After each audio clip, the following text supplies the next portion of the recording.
Hey guys, it's Stephanie here with New Tricks Dog Training in Louisville, Kentucky.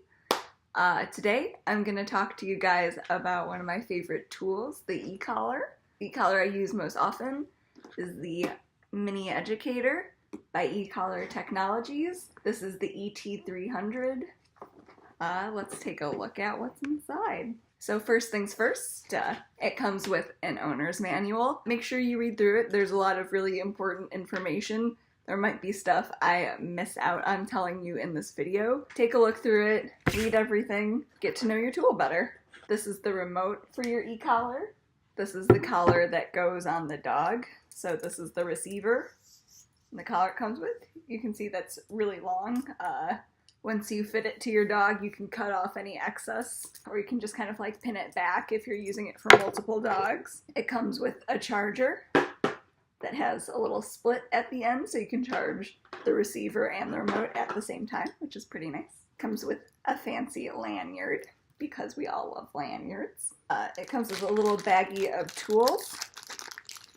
Inside one of the little baggies, there is a tool to help you change out the contact points on your collar, because it also comes with an extra set of contact points. The one it's equipped with are for short-haired dogs. These ones are for long-haired dogs, so if you need to switch them out, you have a tool for that. Your box also comes with this little doodad. Sorry, we have a visitor.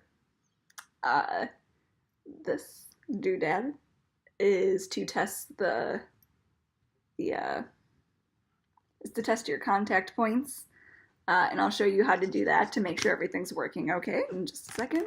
And that is it for the things that come in your box. Now I'm going to show you how to charge your e-collar. As you can see, it has the splits on the back of your remote. There is this little plastic cover in this port, so you can stick one in there. And on the receiver, there is also another port. Weird, but you just open that, and then you hook it up to the other side, and this way you can charge them both at the same time, which is really nice. It takes about 2 hours to charge. When you plug it in, there'll be a little green light, and it'll turn red when it's done charging. Now I'm gonna go over the buttons. So there's the on-off button on the back. To turn on the remote, you hold it down. So I'll show you guys what happens. Oops.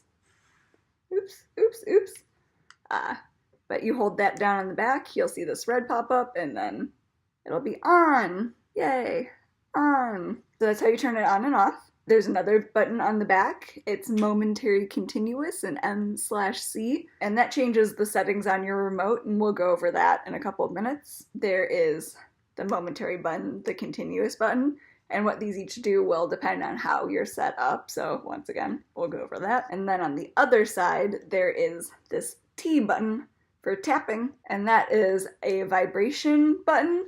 So it vibrates the collar, and a lot of people kind of intuitively want to use vibration instead of a stim. If you watch my pre-collar, we go over a little bit about why we use a stim as a training tool. It sounds weird and scary to a lot of dog owners until they learn what it means. So a lot of people want to use a vibrate button on a collar, but we find that a lot of trainers find that it actually kind of freaks most dogs out a lot more than working with the stim. That's what my dog personally, she's deaf, and I thought maybe I'd use that to get her attention, but she really doesn't like the vibration button, so I don't use it. You can try and see what works for you. Some people, because their dogs don't like it, will use it to interrupt them if they're really not listening and really tuned out. But I mostly stick to the stim button. There's the dial. You can see right now it is at 0. And then you turn it clockwise and it dials up. Goes from 0 to high, which is 100. So, sorry, I know the glare right now is a little weird. But high. See, 98, 99, high. We mostly, once again, if you watch the pre-collar, pre-e-collar, if you watch the pre-collar video, I go over that more. But I mostly work at low levels, so we'll talk about finding your dog's working level. Most dogs have a working level of 1 to 10 is the most common. So You rarely use anything that high. Once again, watch my previous videos, I'll talk a little bit more about that. But that's how you dial up and down. I just want to take a second to talk about some e-collar accessories, and not like purses or bags that hook onto them, but different contact points, different types of collars your dog might personally need. Long-haired dogs are a little bit trickier to fit, and we'll go over that. I have a long-haired dog I'm working with right now, so we can discuss some issues particular to them. But the hair gets kind of in the way, so I'll go over splitting the hair. And like I showed you earlier, there's the long-haired contact points, which is a good start. But you might find that you're still not getting a great fit, so you might need the ultra-winged prong points. I'll link to them in the description. Those are really great for long-haired dogs. They have a tendency to make a little bit better contact. This comes with a normal collar. You can see that it's really long. You can cut this down to size when you fit your dog with it, because I don't think most dogs have a neck 3 times the size of mine. Anyways, I like to use bungee collars for most dogs. A collar that has kind of part of it cut out, and instead there's kind of like an elastic hair tie that it's connected to, and that way it can get good contact without being too tight and kind of like choking your dog. And that's what, once again, long-haired dogs are a little bit trickier to get a tight fit on, but also dogs with a lot of like little neck rolls. I'm sure that was really flattering. But dogs with neck rolls like pitties sometimes have an issue getting really great contact. So I usually replace these ones with a bungee collar instead. Some dogs are also very sensitive to stimulation, and there really aren't that many of them. I rarely come across dogs like this, but my personal dog is like this, so I felt like I should mention that. There are comfort points, comfort collar points, and those are meant for dogs who are going to be wearing the collar longer than the 3 to 4 hours. That's recommended at a time, but those also reduce the stimulation a little bit. So if you're finding your dog is kind of sensitive, and what I mean by sensitive is they work at level 1 or 2, which doesn't give you a lot of wiggle room if you need to go lower, because there's no lower than 1. It's a pretty extreme example, and that's actually my dog worked at a 2. So there's another accessory called a 50% stim reducer, and that's what I personally use for my dog, because 1 or 2 often was overwhelming for her. And the interesting thing is she worked at probably like a 4 for a really long time when I first got her. If you go to my About page, you can hear more about her story, but she had very severe separation anxiety, to put it lightly. So once she got kind of, sorry, she's sleeping over there, I keep looking off camera, but once she got to a calmer, more relaxed state of mind, over time, I realized whenever I wanted to start doing work with something new on her, that she was kind of acting overwhelmed. Some dogs will try and kind of like trick you. It's kind of like alligator rules. They are just being stubborn about not wanting to listen. You'll usually be able to tell what's just a dog disagreeing with being told what to do. And there'll be a difference between like that and a dog that's just kind of like, this is a lot. So that was my dog. So we got the 50% stim reducer. Now she works at about a level 10, but that is greatly reduced. So you might need one of those. Once again, pretty uncommon. So there's different accessories depending on what your dog needs. A lot of people do just fine with the basic setup with what it comes with. And now I'm going to show you how to turn your receiver on and off with the e-collar. Still on from before. As you can see, right under the tapping button, there's this little red dot. Oddly enough, there is another little red dot on your receiver. So what you want to do is tap them together. I'm going to show you so you can kind of see the light. As you can see, there was that long, bright green light, and you can tell it's on because it'll just kind of continuously flash out. And then when you want to turn the receiver off, you go do the same thing.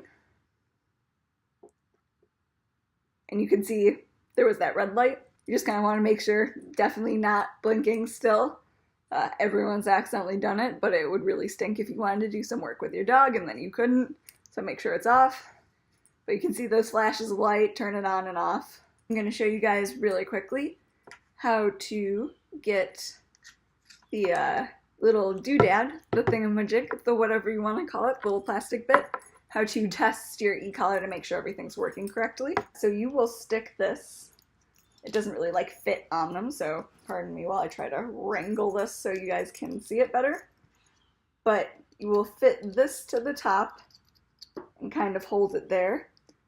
You want to make sure that the e-collar receiver and the remote are both on, because that is another reason that your e-collar wouldn't work. We can see they're both on. It says the little flashing light, and both things are connected. So right now I'm at a 10, and I'm going to adjust this so you guys can see better.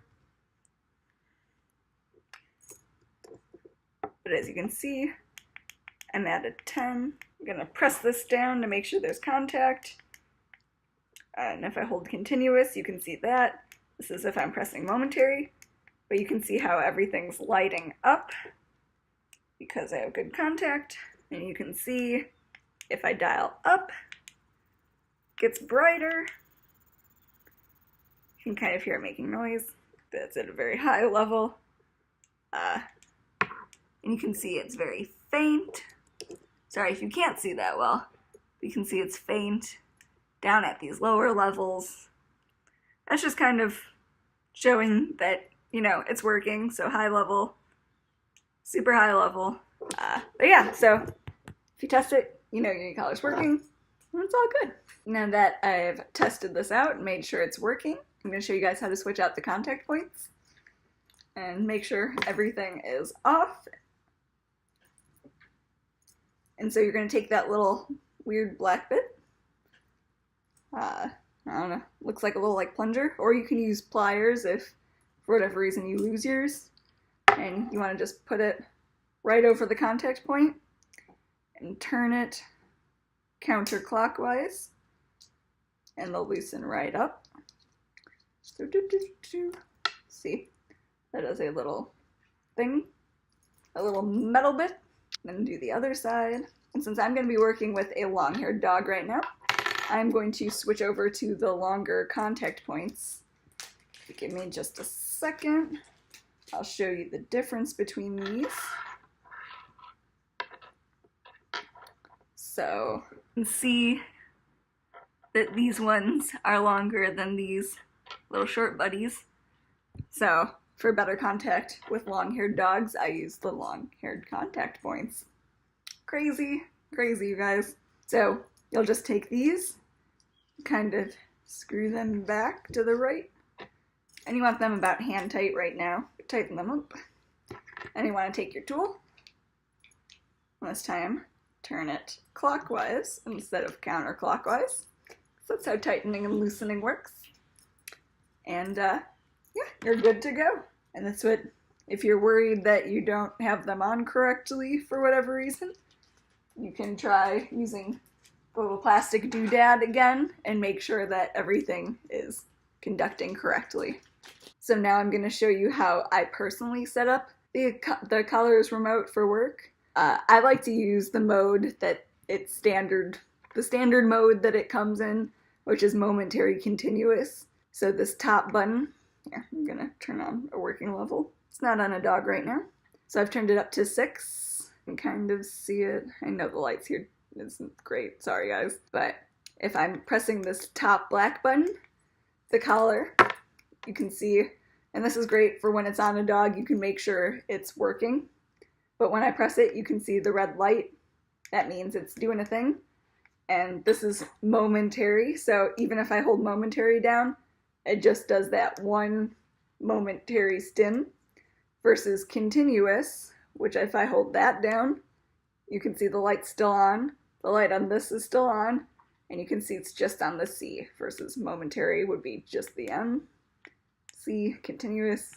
And that's how I normally set it up, especially when I'm working with a dog where there's tons of new situations that we haven't worked through yet. I manually dial up and down to the number that suits them for each occasion. Once you have a dog that's more well-trained, I switch over a lot of times to just continuous. So this momentary continuous button on the back, if you keep hitting it, it'll cycle through the different modes. Sorry. So we're on the regular that it just shows up in, momentary / continuous. Press it, then it's on momentary. Press it again, it's on continuous. Press it again, it's back. But so now I'm switching it to just momentary right now to explain the different modes so you can see what works best for you and your needs. Like I said, I don't really use just momentary, but if you use just momentary, the top does momentary. Put it to 5. So that top button right now is just doing momentary. And then if I hold down the bottom that would be continuous on our normal settings is now boost. So it goes from 5 to 10. And that all depends on how you have it programmed. So you can actually change how much it jumps up. So right now, as it goes from 5 to 10, when I press boost, not continuous, you can change how much it goes up by. So this will always go up by 5, so now I'm on momentary 10. If I press boost, it goes to 15. If you want to change how much it boosts, say you want to change it to 10, you dial this all the way back down. Oops, mirror world, that's crazy. All the way back down to 0, and then you hold down the momentary button, and now you can see that number is blinking. So you can set it to what you want, like 10. See, blinking at 10. Press it, and it'll set it. So now, when I go to momentary 5, if I press the boost, it'll take us to 15.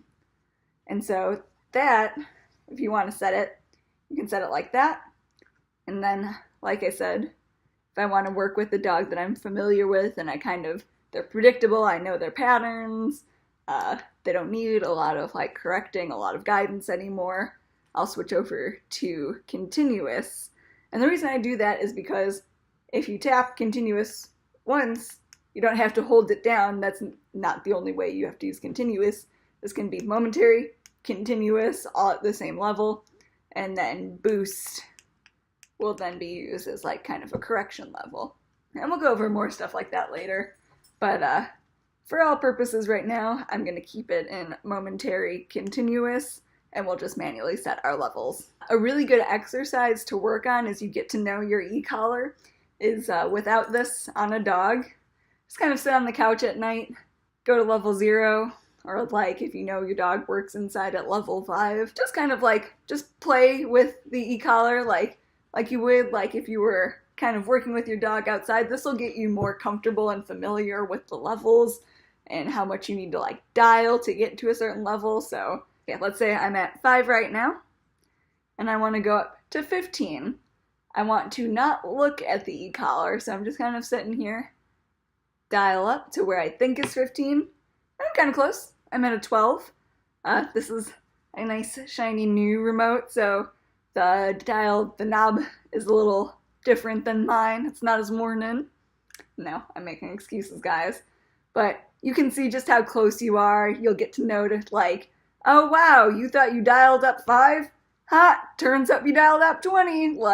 It'll help when you're working with your dog because you won't have to kind of keep checking down, looking at what your dog's doing. It can kind of get overwhelming for people who haven't used e-collars before. So it's a really great self-exercise, some self-homework I'm assigning you that doesn't involve your dog. It's a good exercise to get to know your tools, and it'll make it a lot easier on yourself in the long run. And finally, I'm going to go over the fit a lot more in the next video, but I just wanted to go over it a little before we start working with it on a dog. You want the fit to be pretty tight so that it's always making contact with your dog, and that's because otherwise it won't really work. When a dog's not getting great contact, they won't be getting the signals that you're trying to send them, which might cause you to dial up, which can cause them to kind of freak out when the level's too high. So you just want to make sure the fit's really well, and we'll go over more of that in the next video. But you want there to be about 2 fingers worth of space in between the collar. You don't want to choke your dog, you just want it to fit well. Weird. But also, you want to make sure that you're switching the side of the neck. So I talk more about this in the pre-collar video, but you want it kind of where your dog's major muscles are around their neck. you know, the ones that kind of like bulge out in bigger breeds. So you want it on either side, and you want to switch sides every 3 to 4 hours so that you avoid pressure sores on your dogs. A lot of people will try to pass them off as e-collar burns, which I discussed in the video before this.